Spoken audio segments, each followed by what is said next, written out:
Aliens کا اس طریقے سے ذکر تو قرآن و حدیث میں کہیں نہیں آیا جی۔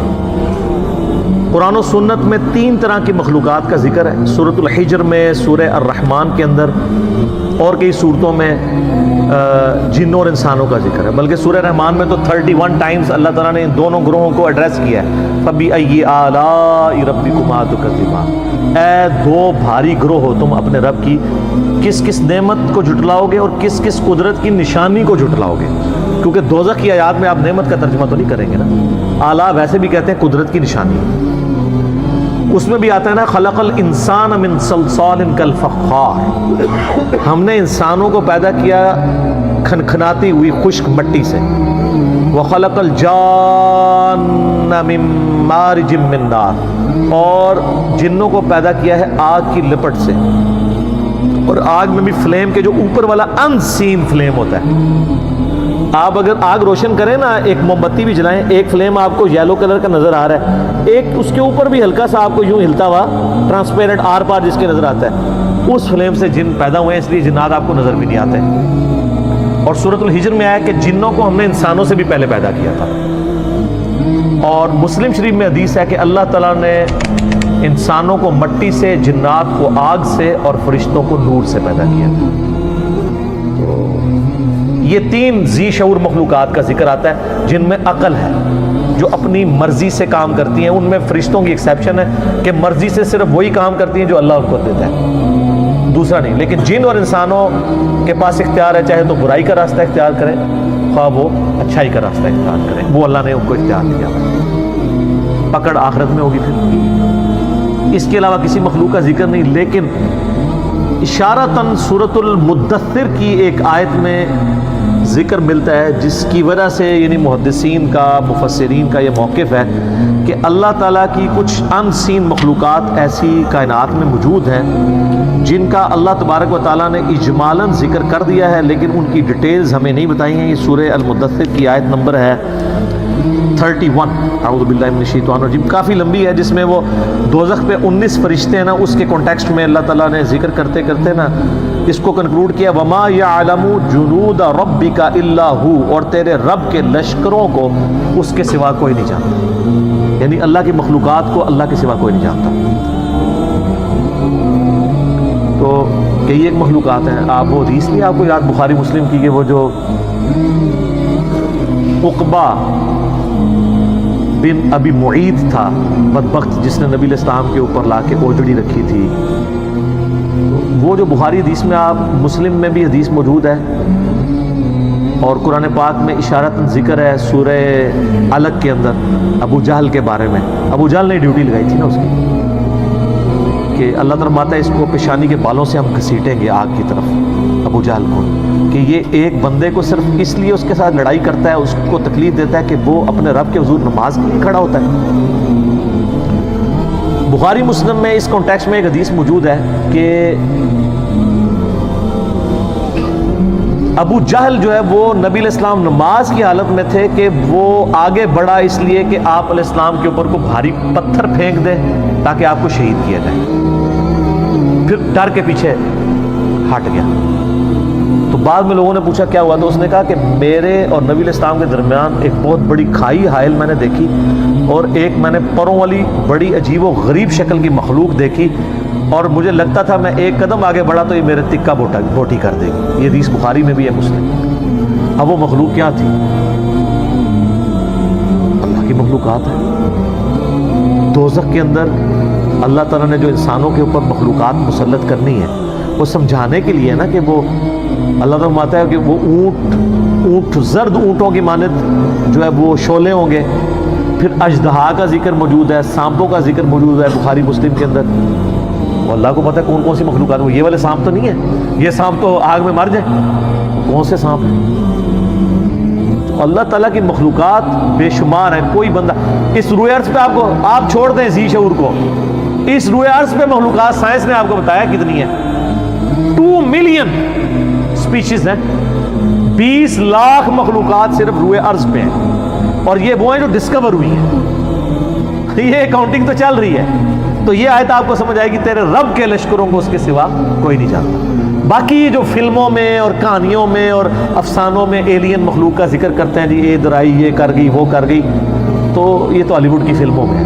جب تک فزیکلی کوئی چیز سامنے نہیں آتی کوئی پروڈیوس نہیں کرتا. اور سر یہ کہانیاں آپ لوگ بھی کروا رہے ہوتے ہیں. خانہ کعبے میں ایک فرشتہ دیکھا گیا، کوئی روشنی سی نظر آتی ہے تو وہ تو سر ہمارے سی سی ٹی وی کیمرے میں آپ کو چھوٹے چھوٹے وہ فرشتے نظر آ رہے ہیں.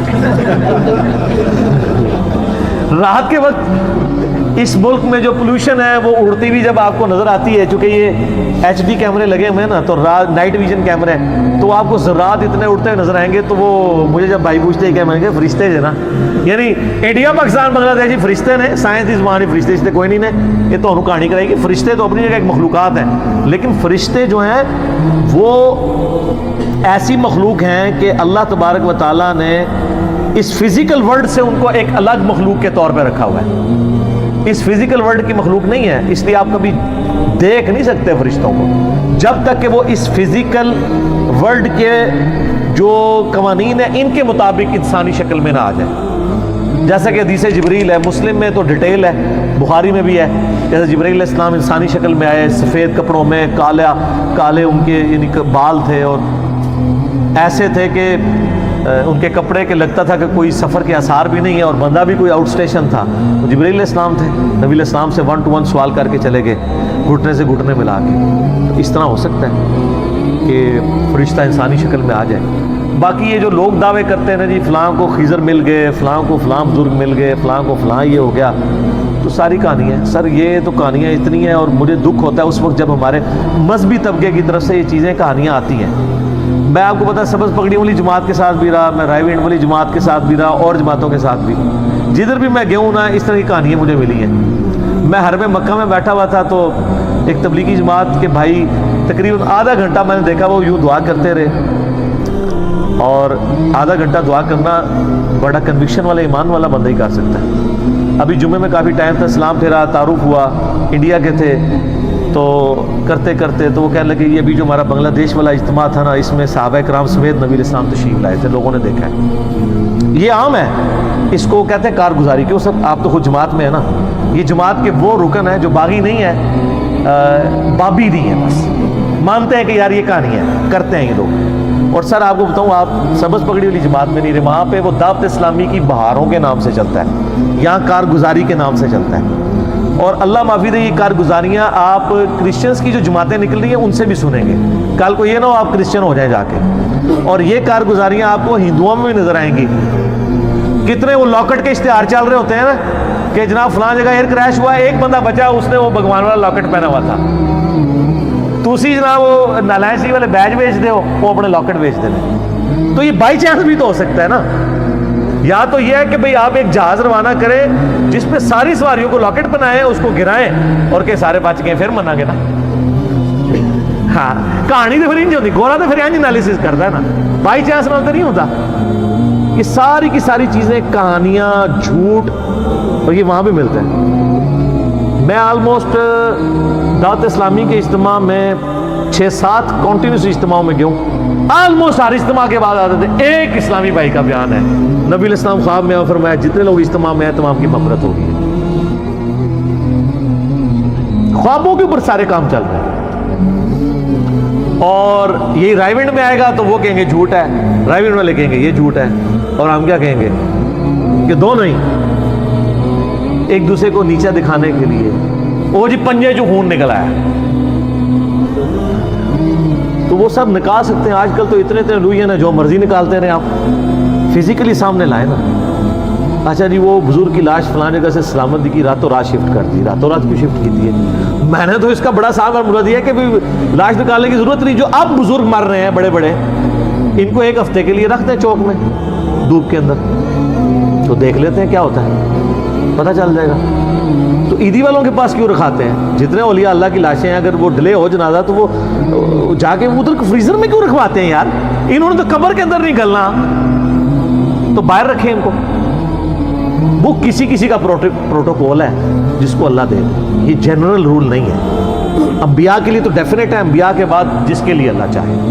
ورنہ میں نے ان کو کہا کہ کئی صحابہ کرام ہیں جن کو وفات کے بعد ان کے جسم کا مسئلہ ہوا ہے تو ان کی لاش کی حفاظت تو نہیں ہوئی، ہوا ہے نا. رومن امپائرز کی جنگوں میں کئی صحابہ کو تیل کے کڑاہوں میں زندہ جلایا گیا، روسٹ کیا گیا، وہ تو نہیں بچے۔